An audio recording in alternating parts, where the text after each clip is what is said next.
अगर आप चाहते हैं कृष कुमार ऑफिशियल को सबसे पहले गाना सुनने के लिए तो लाल बटन को दबा के चैनल को सब्सक्राइब कीजिए और बेल आइकन को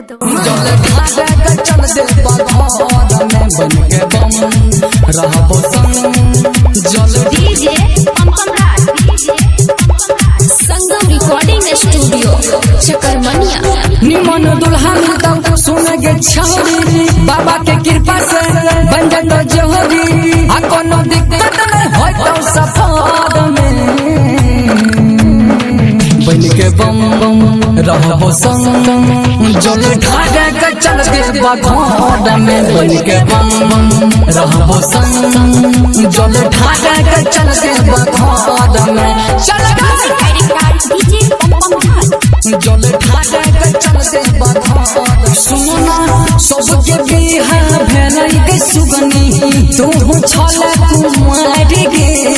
पिया के बिना जिंदगी तोहर लागो है तो बेकार गे, लागो है तो बेकार।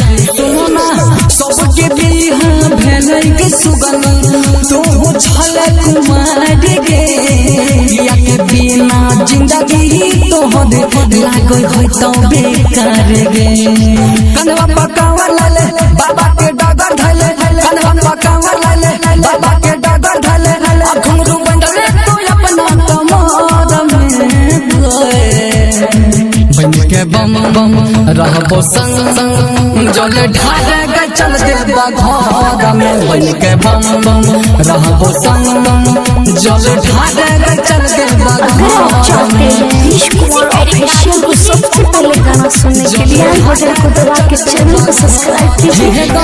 राइटर रणजीत जाय छै के बिचिया संग में रणधीर संग मांगे। सागर सुमन के गाना बजैते दुर्गे से भैया बम गे, दुर्गे से भैया बम। सुनना डीजे बम बम जाय छै के बिचिया संग में राहुल संग मांगे। सागर सुमन के गाना बजैते राजा भैया बम गे।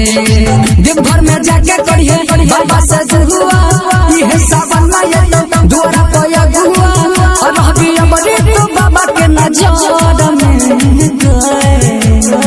बन के बम बम रहबो संग। जल ढाडे के चल दे बघोड़ में बन के बम बम रहबो संग। जल ढाडे के चल दे बघोड़ में।